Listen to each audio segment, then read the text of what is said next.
And hello again, and here we are back in my garage for the next episode about my GPz project. So we left off at the end of the last video with me wanting to make my own rear sets. So I took the parts I had over to Jeff's workshop, told him what I wanted and left him to it. So now let's go over to Jeff's workshop and see how it's been getting on. I shall try and explain what's going on. I haven't got a clue. Right, so rear rear sets. So one side's been done and it fits fine. There it is there. That's fine. That that side. Yeah.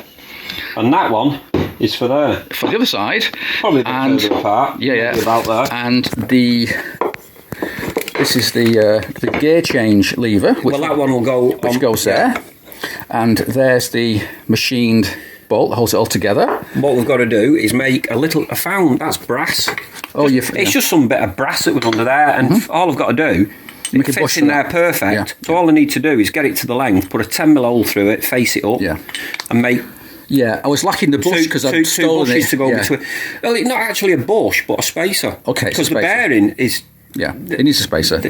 It needs that spacer, obviously, or it'll all. That's why these are all take-off parts from other projects. So here is the master cylinder, and here below it is my rather crude picture of what I want to do with the brake side. Well, and that's where like that. Yes, but we've redesigned it. We've redesigned it because it wasn't going to work. And it didn't work because this is the brake lever I had. Which went like that. So I'll explain what's going on because, if there's the master cylinder, you really need a 90-degree angle. Yeah, like that. Something like that. I just started marking that. Yeah, we're not there yet. And that looks awful because it means this will have to be an awful lot bigger and a lot further this way, which I didn't like. So the answer is, sadly, that is going to have to go. And instead, you've got... Well, this is a template. It can be used. You've got a Mark II version here, which you're not machined out yet.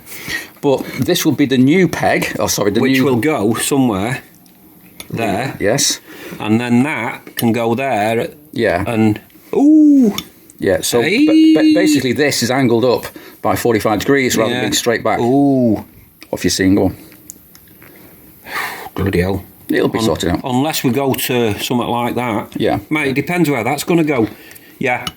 We'll just get that in. Yeah. But we're going to have to shorten that with no problem. No problem. Somehow we're going to have to make that a bit more compact. I can sort that out, don't worry. But then it's going to have to be enough so it doesn't... Yes. I think I might have some roast joints at home, and if I've not, I'll buy some. And to make it all work, normally this would be that way round, like so, but that pushes it further out, so we've turned it over. So it's a bit closer and it makes life a bit neater.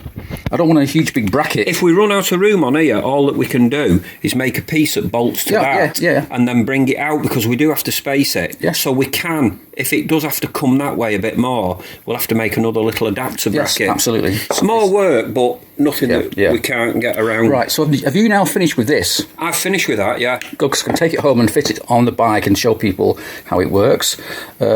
And also, of course, I've also got these various fasteners here, and I brought them because they're all going to be machined down slightly. Because these holes... No, they're 18, they fit in there perfect. Oh, they're right. I told that they're 16 and they're now 18. Oh, okay. So, if you... where them plates are, if it's a fraction out, you could always just tickle them. Yeah, it's all right. And so there is a tiny bit of give just to get them in. So if you look at that, it's sort of... recessed slightly. We've gone in about, is it half the gauge of the plate? And in fact, these will be black when they're finished. Well, it's like you say, I mean, that, like you say now, that looks a lot neater. If it's sticking out, than if you say that, it's not going there. I think in there, it's sunk in, looks better. Oh, yes. Right, so there's a small point. I also need to find another one of them. And can you order a few? Because I've got some at home. I'm sure I have. Mind you, I couldn't. Because these have been machined by Jeff to be a nice fit on the underside of. Where's our countersink? That one. Of that one there. So when it goes in, it's nice and flush. Well, obviously, that'll be going with the spacer. Yeah. Have a little spacer through. Yes. Off that. And the peg goes. Not that way. Yeah. That way. Do it right. Getting the wrong way. And then the footrest will tighten that up, screw that up, So it'll just tighten up so that it just gives it the nice pivot, yeah. Maybe 10 or 20 thou clearance. Yeah. Now also, people might notice, but that peg is actually a lot longer than it would normally be, and that's because this lever is straight, and most levers are bent out. Now I could bend this, or have it bent.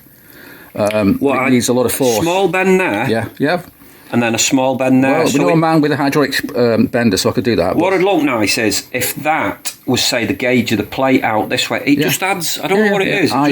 That's something I want to look into when it's all finished. But that's why at the moment these are so long, or rather that's so long. 10 mil in comparison to a standard setup. Can be shortened, yeah. Yeah, because if that was moved out as it should be, that would be shorter. But we'll see. I might have that done. Well, what I'm going to do is I'm going to try with my little folder to see if I can fold. Just actually bend. Well, you'd be hard pressed because they're 10 mil, not easy to. Yeah, but you're only talking that distance. I know. In fact, what you might be better doing is actually put it in the vise and clamping something to it like a long bar. I tried that and it didn't work. Not working. No, but then again, I didn't have all the. But the only other option is to do it and heat it. Yeah. If you warm it, it will help. It will help, but yeah. Right, okay, that's great. So there's progress with my rear sets, and while you're at it, you're actually making a few more. Well, I just thought while you do it, sometimes making a few extra, it's no problem. Not really. It doesn't take any more time, does it? So. Well, if you, I mean, obviously I've had to find plate and all that. Yeah, you've got all sorts of bits. You've got loads of stuff, little offcuts here and there. Yeah, but that is pretty hard plate, that. And like you say, I think to bend that, it'd want some heat in it. Yeah. Well, we'll see. Well, what we'll do is if Jeff's not, if it does, you see, the thing is, I don't want him to take it and do it, and then it suddenly cracks. Yeah, and then we're back to square one. And then there's that, and trouble is, then if you bend it first, it's then holding the damn thing for all your bloody holes in it. Yeah. So.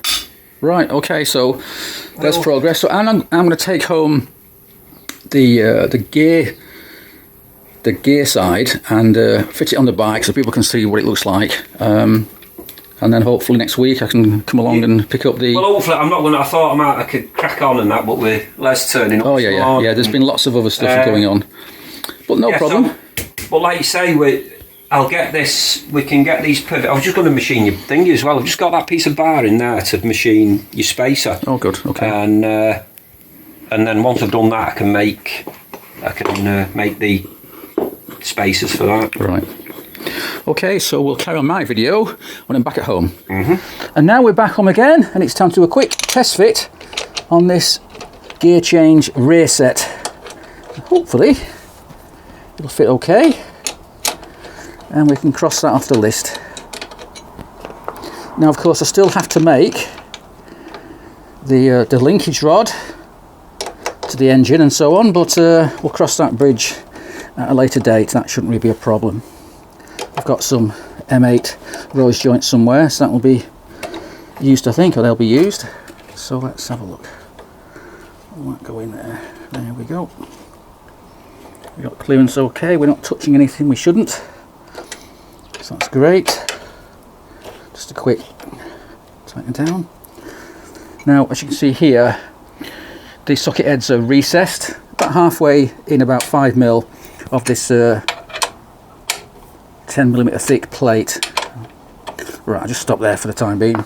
So now you can see, if my foot's here and my toes there, I should hopefully have plenty of clearance above and behind the kickstand. And that's the whole point of fitting these rear sets. So now, just got to wait for Jeff to make the other side, and we'll try them out on the bike. And so I'm pretty happy with the gear change side, and hopefully we'll have the brake side done in the next few days. But in the meantime, of course, there's still lots of other things going on. And one thing's going on is I've just received this parcel about half an hour ago. So let's have a look what's in here. Now, this is a part, or two parts in fact, that I didn't actually plan to fit to the bike for two reasons. First of all, save money, and second of all, save weight. I want this bike to be as light as possible. Oh God, this is quite well wrapped up. Give me a second, get this thing open. But then the other day, I was pushing around my other 650, my other Z650, the red 650B, which in fact I just sold. Hello Dave, hopefully you're liking the bike. And I was pushing it around on cobbles up a slight incline, and it was hard work, I can tell you.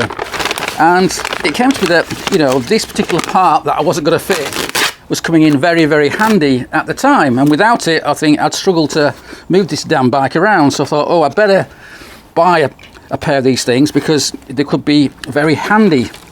So I had a look round, and I could have got a stock pair of these things, but then on eBay, as I often find, I found something a bit more interesting. And this is something made in the UK, I think, and rather than being steel and chromed, these are made from stainless steel. No chrome, no worry about rusting up and so on. So I thought, oh, I'll go for them. And although they were more expensive, I think it's worth the price. So anyway, I'm now struggling to get this damn thing open. She wrapped it up very, very well. Let me just stop talking for a minute and get this thing open. Yeah. Oh, well, that's good. At least it's... There we go.